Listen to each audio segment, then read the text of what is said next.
Okay, so good morning. Our latest topic pagdating ng ating machine shop theory is the center lathe. Now, center lathe. Sir, yan po yung heart ng isang machine shop. Bakit nga ba? Kasi sir, pagdating ng machine shop, yan ang pinakaunang nakikita ko.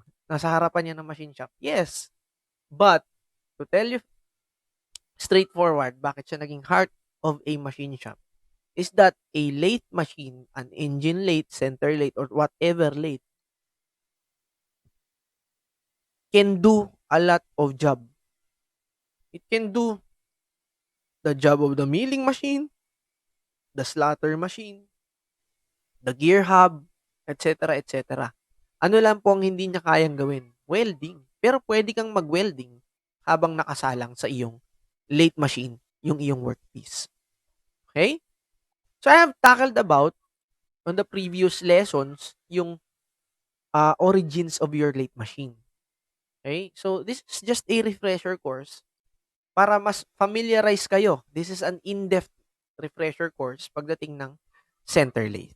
Okay? As you can see on the screen, yan yung conventional center lathe. Okay? Makikita nyo dyan, meron yung mga parts na to, ang dami niyang mga umiikot-ikot na parts dyan, meron ka mga levers, cambio sa Tagalog, dito, okay, yan. Dito mo sinasalang yung workpiece mo, meron kang ilaw, meron kang coolant nozzle, ayan, lalagyan ng tool post, okay, meron kang bed, lathe bed, tapos lathe footings, tapos engine brake, so on and so on. Tapos meron ka ditong screw spindle, feed feed spindle, okay? Andito yung switch, okay? Ano yan, lever switch, andito yung safety switch, emergency stop button, ayan, okay? So yung ating machine lathe shop or machine shop contains 3 lathe machines of different capacities. Ngayon sir, ano po bang ibig mong sabihin sa capacity ng lathe? Okay, mamaya sabihin ko sa inyo yan. But most commonly, ang lathe machine natin na ginagamit sa ating machine shop is the center lathe. Okay? Ito kasi yung pinaka-conventional. Ito rin yung madaling gamitin, wala ka ng papalit-palitan para makapagtrabaho ka. Okay? So let us go with the objectives of our discussion. Number 1, alamin natin yung main purpose of the center lathe. Number 2, ano po ba yung mga safety precautions on the center lathe? So before you do your job, always think of safety first. Okay? And number 3, ano ba yung mga uri ng lathes na meron tayo dyan? Number 4, we identify the main parts of the lathe para hindi tayo nalilito the next time we use it on actual basis. And then, next one, state the purpose. Ano po ba yung mga purpose ng mga levers na yan, yung mga parts na yon, okay? And then, ano po ba yung mga methods para hawakan natin at isa lang yung mga job natin dyan? Kasi, what we call yung mga ginagawa natin sa lathe machine, it is the workpiece or the job. Number 6, ano po ba yung mga method para makapag-cut tayo ng taper? Sir, ano po ba yung taper? A taper is somewhat a cylinder na lalagyan mo siya ng cone sa dulo. Taper, okay? Ibig sabihin, in every distance, nagbabago-bago yung kanyang size or diameter. Papalaki or papaliit, converging or diverging. And then, let us talk about the cutting speed. On how will it affect your job, your workpiece, your tooling, your lathe machine. Okay? Okay. So, what is the purpose of your lathe machine? Sabi dito, the lathe machine is used for producing cylindrical work. Yes. Bakit sir? Kasi nga ang lathe machine mo, umiikot lang yan where your workpiece is spinning but your tool is stationary. It only slides forward and backward.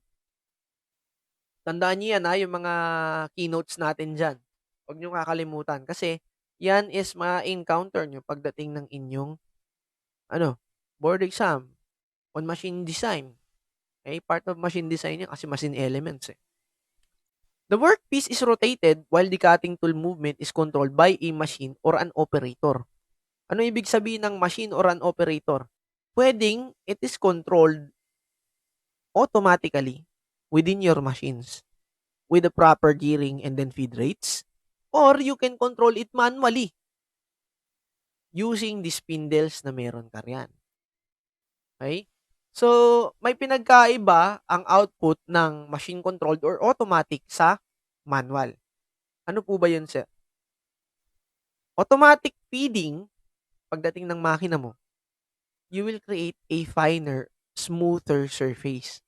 Unlike a manual method na kung saan rough cuts 'yan ang magagawa mo. Hindi pa siya gano'n kapulido. Kasi it will take a lot of experience para ma-master mo yung pagle-lathe and then ma-master mo yung galaw ng iyong lathe machine, okey? Sabi nga nila pagdating ng kotse, bago mo gamitin ang kotse, kilalanin mo muna yung kotse. Know what you're riding, 'di ba? Sa mga seasoned drivers. Hindi niyan sasabihin sa'yo na, "Pareho lang 'yan, 3 pedal, tapakan mo aandar. Parehong kambyo, 6 ang kambyo, pareho may reverse, may forward, ilan ang gearing, tatakbo 'yan." No. But for seasoned drivers or those ones na talagang alam na yung ginagawa nila, kinikilala muna nila yung makina to familiarize where are the spots they need to compensate with. Okay? Hindi lahat ng makina the same. Although pare-pareho 'yan ng manufacturer, hindi sila pare-pareho ng behavior. Okay? Gano'n din sa kotse.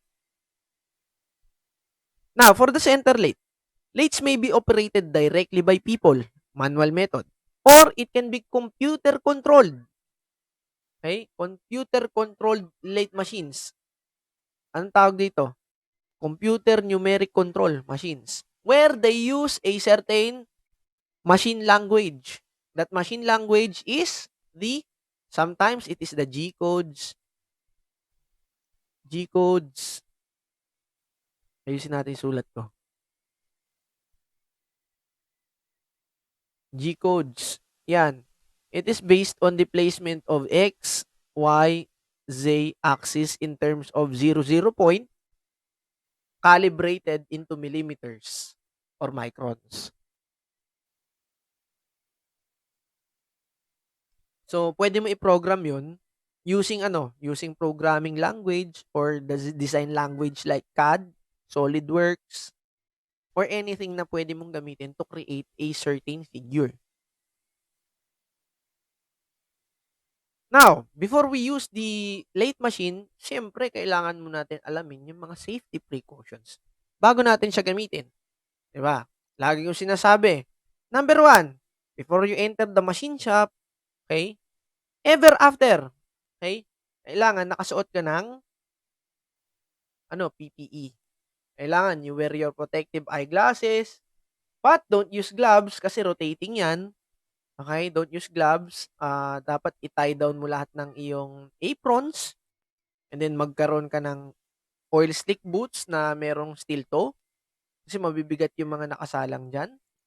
And then don't use sleeves, or when you're using sleeves, you roll it up and then secure it na it will not go down or slide down your arms. Remove your tie, tuck in your clothes kung loose man 'yan, okay? Kasi what will happen, kakainin niya ng makina. Pag kinain niya ng makina, before the machine stops, okay, dahil sa lakas ng momentum na meron 'yan, it will just have a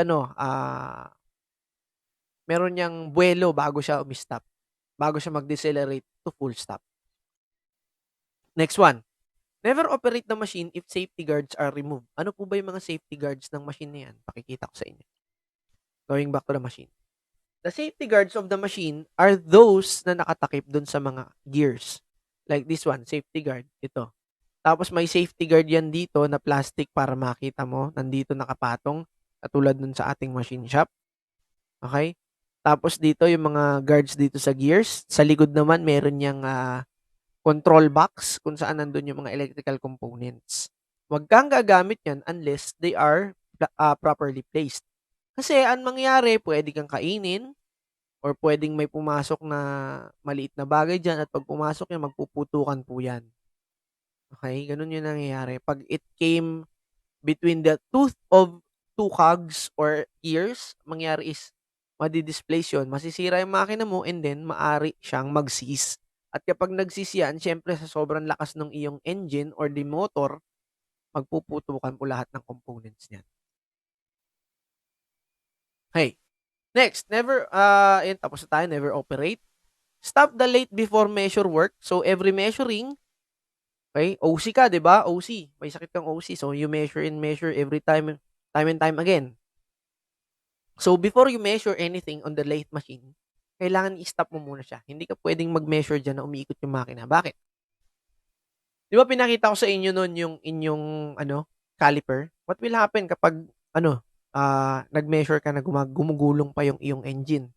Kakainin yung iyong, caliper. Since yung caliper mo is a very hard material, okay? Very hard measuring tool, made out of very hard material. Pag yan tumama sa'yo, sure ako, hindi lang bukol, babaon pa sa'yo yan. And then ang late mo kasi, habang bumibilis yan, yung friction yan, mas matindi. Okay? Tapos yung iyong caliper, marami yung sharp edges. Maari kang tumama sa ulo mo, tumama sa mukha mo, babaon yan sa katawan mo. Kaya you always have to press the foot brake, stop the machine, or even better, patayin mo yung makina for final measurements. Okay? Yun yung safety precaution. Next one, always remove the chuck key before use. Sir, ano po ba yung chuck key? Yung chuck key is the one na ipinapasok mo dun sa iyong chuck. Ang tawag ko dito is T-wrench, yung pa letter T. Pinapasok mo yan dun sa chuck. May dulo yan, yan. This is the chuck key.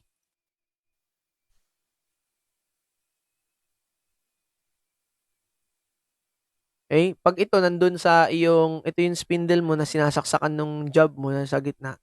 Pag tumikot, tatapon yan. Pag tumapon yan, maaring tumama sa iyo or sa mga kasama mo inside the machine shop. And that is also made out of steel. Diba? Ang bagay na mabigat kapag initsa mo, tinamaan ka, twice yung force na nandoon. Masakit yun. Next one. Always remove the chips with brush, not with your hands. Not even using gloves. Laging gagamit ka ng brush or even a pick. Okay, pick. Metal pick. Para matanggal mo siya na nakabaon dun sa iyong workpiece. Bakit, sir? Kasi pag daliri ang ginamit mo, bare hands, maari kang mahiwa. Ako marami na akong hiwa niyan eh. So, pag tinamaan ako nun, ito, like this one in my arms, tinamaan ako ng rebaba, ang tawag kasi dyan, yung chips. Mahabang chips, nakakahiwa yun. Okay? Pag nahiwa ka nun, talagang malalim. Maari kang magkaroon ng tetanus. Okay? So, you should always remember the safety precautions. Safety first.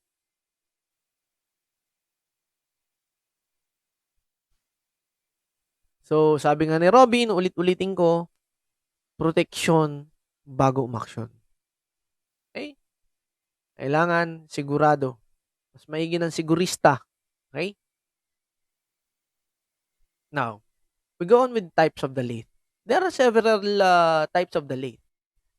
From the wood lathe, the engine lathe, turret lathe, universal machine, na kung saan pwede kang gumawa ng milling, slotting. Pero most commonly is the engine lathe. It is one of the oldest lathe machines, coming from the time that Faraday invented the steam engine. So, the first lathe machines na gumamit ng engine, ang ginamit nilang engine is the steam engine out of Faraday's conception. Now, the engine lathe is the most common form of the lathe. It is motor-driven and comes in large variety of sizes and shapes. Not production lathe found in school shops. So, hindi yan katulad nung lathe machine na nandun sa ating school. Pero somehow related dun. Bakit po? Kasi yung engine lathe, pwede mong pasok-pasukan, gamitan ng iba't ibang uri ng chuck. Depende sa kanyang application. Now, the bench lathe. The bench lathe is somewhat a lathe machine that you can put in your tabletop, on a bench top, and it is commonly having a small diameter chuck kung saan pwede ka lang magsalang ng small jobs. up to millimeters in length or up to millimeters of diameter. So, for definition, a benchtop model usually of low power use to make precision machine in small work pieces. Now, itong machine lathe na ito, pwede mong patong lang yan sa table. So, this is commonly called the hobbyist's lathe. Another term.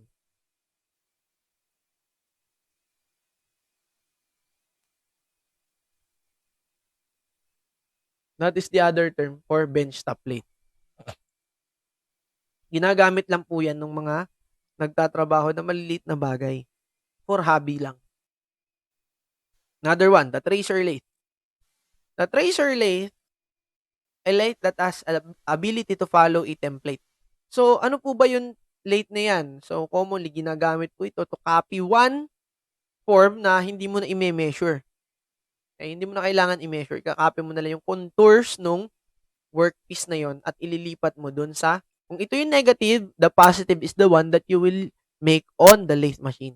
So, the tracer lathe, ibig sabihin, tine-trace lang niya yung contours nung workpiece na kailangan niyang kopyahin. Okay? Another one, the automatic lathe. The automatic lathe is a lathe in which the workpiece is automatically fed and removed without a use of an operator. So, this is machine controlled and computer controlled. So, mostly, ang tawag dito is CNC. Excuse me. For industrial uses, kung saan mass production, kailangan natin ng automatic lathe. So, itong automatic lathe, predetermined na yung kanyang mga sizes at predetermined na rin po yung workpiece na kaya niyang gawin. So, kunwari, pag gusto niyang gumawa ng coarse thread na 6 TPI, tapos bolt, okay, or UNC 1/4 bolt, lahat na yun lang ang gagawin niya throughout its work time. Wala na siyang ibang gagawin. Unless, otherwise, i-adjust mo yung kanyang measurements. So, ang mangyayari, may iba yung gawa niya. And throughout its working time, yun lang ang gagawin niya. Specific job lang to. Hindi siya universal. Okay? Hindi mo pwedeng bago-baguhin. It is only used for mass production. Now, the turret lathe. The turret lathe is a lathe that which have multiple tools mounted on turret. Okay. So, turret. 'Di ba naglalaro kayo ng games? Yung turret is something that you can put upon your vehicle na pwede mag-carry yan ng ano. Kasi nga, yung turret na yan, pwede yan mag-carry ng machine gun, pwede mag-carry ng rocket launcher, laser gun. Di ba naglalaro kayo ng games sa PC nyo? Yan yun, turret. So, it is a lathe na pwede kang mag-mount ng tools tulad ng milling attachment, ng slotting attachment, ng grinding attachment, okay, to the tailstock or the cross slide, which allows for the quick changes in the tooling and cutting operations. So, all-in-one na yung turret lathe. Unlike the engine lathe, automatic lathe, the turret lathe, kaya mong gumawa ng several job sa isang salang. So, yung lathe machine mo, hindi ka lang makakapag-rough cutting, pwede ka mag-grinding, pwede ka mag-slotting, pwede mo na i-cut, pwede mo na ring gawa ng hexagonal heads for the milling attachments. Yan yung turret lathe. The computer controlled. Kapareho lang to ng computer controlled is somewhat the same with the automatic lathe.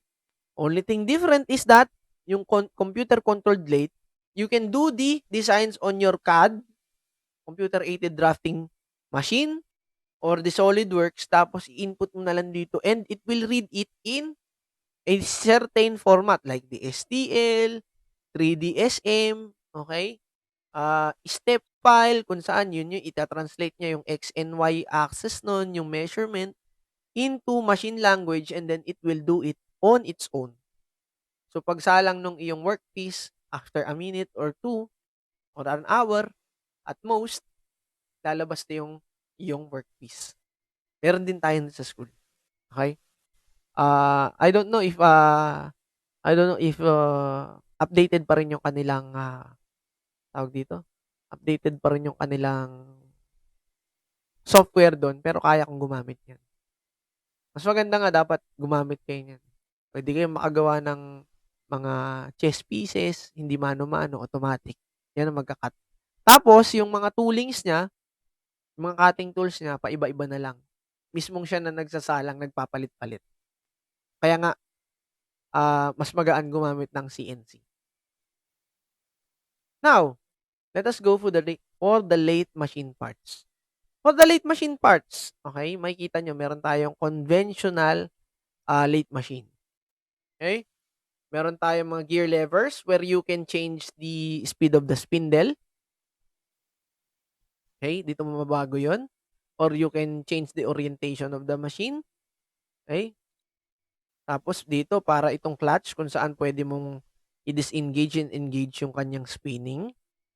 Okay? The headstock is the one that contains yung ating transmission that will transmit the power coming from the motor to the spindle, where the spindle holds your chuck and your chuck holds your workpiece. Okay? Ito yung chuck. And then, the cross slide is the one that moves along the waist of the Lathe Bed, where the cross slide contains the apron, the saddle. Saddle, di ba? Sa kabayo, ano ba yung sinasakyan mo? Saddle ang tawag doon, di ba? It contains the tool post and then the tool holder. The top slide and the cross slide.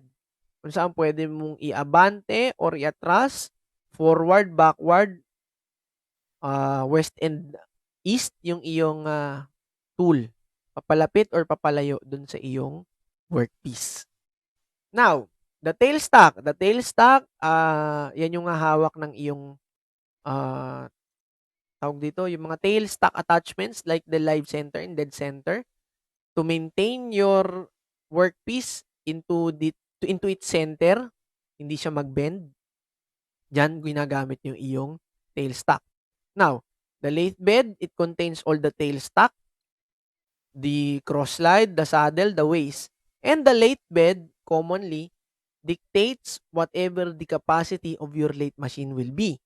Bakit? Yung lathe bed mo kasi, yung haba niyan, yun lang daw yung magiging capacity ng iyong workpiece na pwedeng isalang pagdating ng iyong lathe machine. And then the emergency stop button, laging nasa paayan. Okay? The feed shaft and the lead screw. The lead screw is the one na ginagamit natin para pakapitan nitong ating cross slide. Kung saan may lever dyan to lock it, gagawa tayo ng certain size of the screw. Depende kung anong module ang inihingi or kung anong pitch yung inihingi. And then the feed shaft. The feed shaft is the one that controls the speed of your cross slide or the apron. Yan lang yan. Another one, okay, let's go to this part, yung nasa taas. Makita nyo headstock, di ba? The chuck, yung workpiece, the top slide, the coolant, kailangan mo yan. Kasi habang nagka-cut ka, umiinit yung iyong tool and then yung iyong workpiece. Okay? Ito yung nandun sa ating lathe machine, sa machine shop. Now, let us go for the headstock. The headstock is found on the left side of the bed. Okay, bed. So, the headstock contains the spindle, the gears of the transmission where your motor is transmitting the power going to the spindle and the workpiece. Yan yung headstock natin. It contains all the gears. And then the levers that control the spin or the speed of the rotation of your spindle. The headstock is clamped on the left hand end of the bed, so left. And then the headstock spindle is the hollow cylindrical shaft supported by bearings where it provides anchor for your chuck. Yan. And then sometimes yung live center, faceplate, the chuck is fitted to the spindle nose to hold the drive and drive the work. Pwede yun. Pero commonly, itong iyong live center and the dead center is put up on your tailstock. Hindi na dyan. Okay? To maintain lang yung kanyang centerness. And then, it is driven by step pulley or transmission gears. So, ngayon, itong step pulley kasi, meron kang pulley diyan na kung saan puwedeng mag-fit in yung iyong belt. Belt-driven, yung mga lumang machine lathe that is belt-driven. Now, the problem with belt-driven machine lathe is that merong slippage yung mga belts mo. Nag-i-slip yan, dumudulas dun sa iyong pulley. So, kapag nagkaroon ka ng slippage, the motor power is lessened pagdating na dun sa iyong spindle. So, mostly, karaniwan ang ginagamit na ngayon is the transmission. Transmission type headstock. Okay? But the old ones, they still use the step pulley. Now, the lathe bed, it contains the ways, yan, the guide rails is the ways, the catchment basin for your chips, and then the coolant. Yan. The lathe bed is the heavy rugged casting made out of cast iron, made to support the working parts of the lathe. On the top section are machined ways. It guides and align the major parts of the lathe machine. So, para siyang relays, okay? It guides the saddle, the cross slide, yan, papunta doon sa iyong spindle. So, yun lang yung purpose niya, to guide the major parts of the machine lathe. So, the carriage contains the cross slide, compound rest, the saddle, the apron, the tool post. It is the one that is moving along the ways of your lathe bed. Ngayon, gumagalaw yan depende dun sa ikot ng iyong feed shaft. Yung iba feed shaft, yung iba screw feed, okay? Lead screw. Okay? And then ito yung iyong switch lever, okay? Para maging mapatakbo mo siya along the lead screw. Ang nangyari is this one is it holds the tool where the tool is stationary. It just makes the tool come forth or back close enough to cut the workpiece. Yan. Now, the carriage. It is used to move the cutting tool along the lathe bed. Consists of 3 main parts. Number 1, the saddle. Commonly H-shaped casting mounted on top of the lathe ways. Para siyang yung relays, okay? Relays, tapos siya yung train. And it provides means of the mounting cross slide and apron. Now, the cross slide, kaya nga cross slide, di ba? Cross, papunta siya dito. Across the lathe. Okay? Across the ways. And then the apron. Apron, bakit naging apron, sir? Kumbaga, pag sinuot mo, di ba, pag nagluluto ka, may apron, para ma-contain niya yung laman ng iyong, yung mga tumatalsik-talsik. Okay? To encase the gearing on the entire saddle. Yan lang yan. Now, the cross slide, ayan, it is commonly made out of screw type yung kanyang movement, kaya that is graduated every turn niya. So, 1 rotation, it is graduated into 1 millimeter movement of the cross slide. Or sometimes, half a millimeter of the cross slide. Yan lang. Now, the cross slide, it is mounted on top of the saddle. It provides manual or automatic cross. Pwede siya manual or automatic. So, for seasoned machinists like me, ang ginagamit ko dyan manual. Kasi pag automatic, medyo ang nangyayari is gumagalaw na siya kapag mga luma ng makina. So, pag manual, nakokontrol mo pa yung movement niya. And then, the compound rest, it is fitted on top of the cross slide.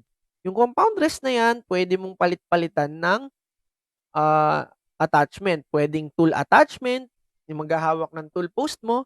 Pwede mo rin naman lagyan ng milling attachment, the grinding attachment. Okay, the probe attachment. Ano po ba yung probe? That is the one that you use in order to know if the workpiece is in center. Now, it is used to support the cutting tool. Yan yung main purpose ng compound rest. Number 2, it's swiveled to any angle for taper turning. Pwede mo siyang i-angle from 0 to 90 or 0 to 45, pero ang maximum niya is 90. And it has graduated collar. Yan sinasabi ko sa inyo that every turn, it is graduated to move 1/1000 of an inch or 1 micron. Pwede yan. So, the apron. Ayan na yan. So, nandito yung compound rest mo. Dito yung, ito, pwede mo lagyan ng tool. Okay, paikot-ikot dito. The saddle, the crossfeed screw, the apron hand wheel. I-move mo tong apron hand wheel. Okay, paikot dito. Lalapit siya papunta doon. Okay, pabalik naman. Pag pabalik ka ng ikot, okay, kunwari pag ganun ka naman ng ikot, papunta naman siya dito. Yan. Ito naman, pag inikot mo po ito, okay, pupunta siya ron. Pag inikot mo naman pabalik, babalik siya rito. Yan yung purpose ng cross slide. Okay? Split knot lever, the one you use in order to make threads. I-enclose mo to, up and down lang naman ang motion niya. Pag close mo, gagawa ka ng thread. Pag inopen mo, hindi ka gagawa ng thread. The automatic feed lever. Ngayon, kaya nga automatic, kapag i-disengage mo yan and engage, mag-automatic yung movement ng iyong cross slide or the cross feed or the hand wheel. Ngayon, depende yan dito sa iyong lever na crossfeed screw handle or the feed directional plunger kung gusto mong pagalawin yung cross slide or the apron hand wheel. Now, the apron. It is fastened to the saddle. It houses, sabi ko nga, di ba? Ini-enclose niya yung mga gears and mechanism required to move the carriage or cross slide. Kasi kung hindi mo lalagyan ng apron, ang mangyayari is maaring magkaroon ng bara ng chips yan, masisira yung maliliit na gears na meron dyan. It is responsible for locking off yung lever inside the apron. It prevents it engaging the split knot lever and automatic feed lever at the same time. So, hindi mo pwedeng sabay na i-engage yung split knot lever and automatic feed lever. Meron siyang safety mechanism. One at a time lang ang pwede. Kasi pag nagpasabay yan, which is hindi naman talaga possible, pero what if mapagsabay mo, mangyayari is pag bumara yan sa makina, mahirap tanggalin. And then the apron hand wheel is turned manually to move the carriage along the lathe bed. Yan sinasabi ko, pwede kang mag-manual lathe para ka nagmamaneho. And then the tailstock. The tailstock is the attachment on your lathe bed at the right-hand side of your lathe. Now, the tailstock is the one that is responsible in holding or holding the tool in center.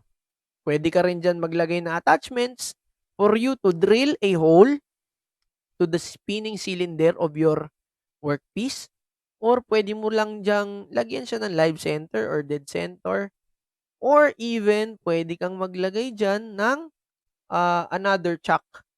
Yan. Para sumabay dun sa ikot ng makina mo. Okay. Yan yung mga parts ng tailstock mo. Okay? You turn this wheel, it is also graduated to move in one revolution, siguro 0.5 yung akin. Yung dati kong gamit is 0.5 to 0.1 millimeters. Okay? Every movement niya. Pero one revolution or one rotation equal to 1 mm movement of the graduated tailstock spindle. Now, the tailstock is the upper and lower tailstock castings. It is made out of cast iron metal. Okay? Most commonly ganun, and then hollow yung loob niya, ipipasok mo dun yung spindle. Now, it is adjusted for taper or parallel turning by 2 screws in sets in base. Pwede mo siyang i-lock or i-unlock.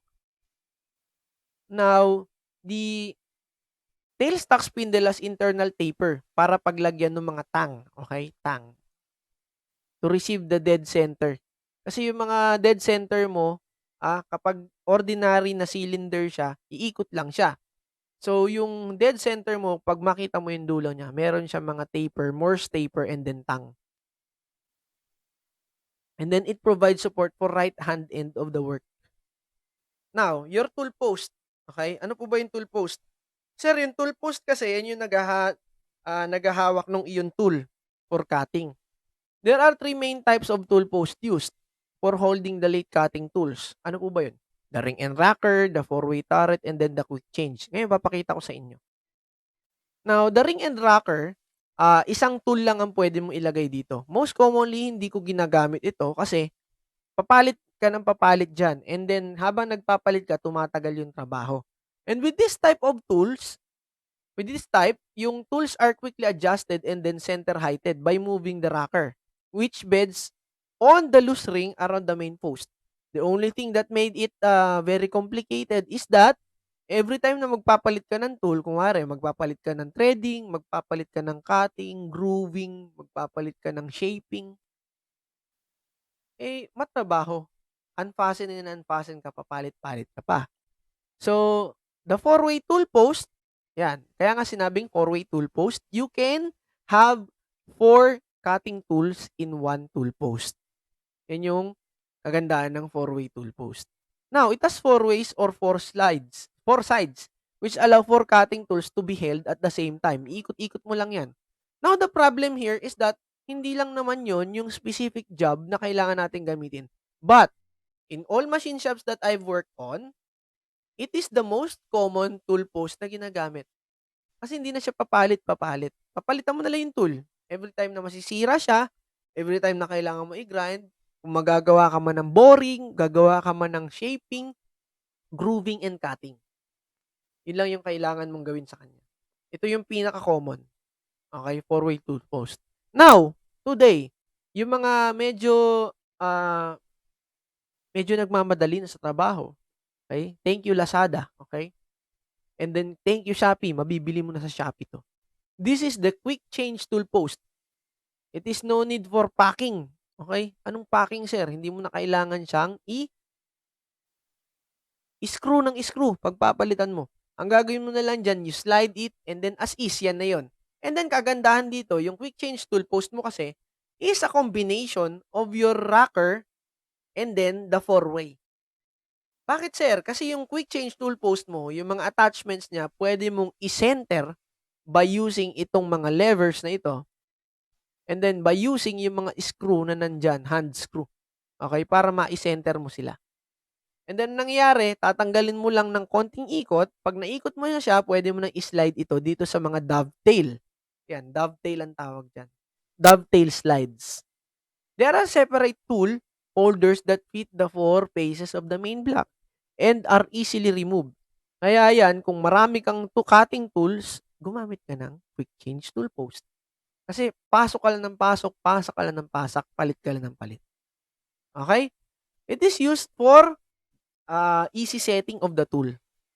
Yun lang yung purpose ng quick change tool post. Now, the compound slide and then the top slide. It is fixed on the top of the cross slide and can be turned or set to any desired angle. So, pwede mo ikot-ikot yun. Ito daw yun. Okay? Pwede mo ikot-ikot to. Sir, gawin natin tong dilaw para kita nyo. Pwede mo itong iikot ng from here to 90 degrees. Okay? 90 degrees. Pwede mo ikot yan. Okay? Para saan? Para yung tooling mo, pwede kang mag-create ng chamfer, ng fillet, and then taper. The compound slide is useful for turning and boring short tapers. Ayan, and chamfers. Yung sinabi ko. Now, the quick change gearbox. Hindi na katulad yan nung ating pulley system. The quick change gearbox, para ka nalang nagda-drive ng kotse. Sir, kailangan ko pa bang ihinto ang makina para palitan yung speed ng makina? Yes, laging ganun. Okay, ang makina mo naman kasi or the lathe machine does not have any clutch to disengage and engage the spin of your machine. Kailangan i-stop mo muna yung makina bago ka makapag-change ng gears. Ayan. The quick change gearbox contains number of different sizes of gears. It provides feed rod and lead screw with various speeds for turning and thread cutting operations. Kaya nga sinasabi dun sa ating makina, yung mga app nyo, di ba, hindi nyo maipag-ikot yan. Hindi nyo papaikot, hindi nyo mapagana unless pahihintuin nyo muna yung makina. Kaya nga yung pinagagamit ko sa inyong app is somewhat a simulator. Simulated, di ba? Simulated, ang ibig sabihin, somewhat equal or somewhat same dun sa actual operations. Ngayon, kailangan ihinto mo yung iyong makina para mapagana mo yung gearbox at makapag-change ka ng gears. Di ba? Parang nagda-drive ka lang ng kotse. You have to disengage the clutch in order for you to change the gears or to shift into higher gears. Dapat ganun, di ba? What will happen kapag hindi ka nag-stop ng makina or nag-disengage, ang mangyayari doon masisira yung gears and transmission mo. Okay? The feed rod advances carriage when automatic feed lever is engaged. Yan yung number 1. Number 2, the lead screw advances the carriage in order for you to make thread cutting. Okay? Ang pinagkaiba ng yung feed rod mo para sa feed, okay, for cutting feed lang, okay, yung feed rod, cutting. Kapag lead screw, kaya nga sinabing screw, for thread cutting. Okay? Yan yung gagawin mo. And kapag hindi nakaset yung lead screw mo, hindi siya umiikot, hindi mo maibababa yung split nut lever. Yan. Hindi mo maibababa to. Unless nakagana yung iyong lead screw. Pero pag nakapag-feed rod ka, hindi mo mapagana yung split nut lever. Yun yung safety mechanisms ng apron. Next one. The lathe size and capacity. How will we determine yung lathe size and capacity? Simple. The size of the bed, yung length niya, and then the diameter that your chuck can contain. Ganun lang. So, that is the lathe size and capacity. Ayan, no? So, the lathe size indicated by the swing of the length of the bed. The swing of the length of the bed. Ibig sabihin, from here up to here, how many millimeter ang kaya niyang gawin. Or, the size, the capacity, yung diameter ng bed mo. Okay? Pare, ang bed mo is 220 millimeter by 1 meter. Ibig sabihin, it can contain cuts of diameter 220 millimeter and then it can contain a length of 1 meter. Ganun lang kadili. Okay? That is the lathe size. So, your lathe machine can cut up to kasing haba ng bus. Ano pagtrabahuhan ko, kasing haba ng bus yung lathe machine niya. Ang ginagawa doon is the lead screw ng mga extruder.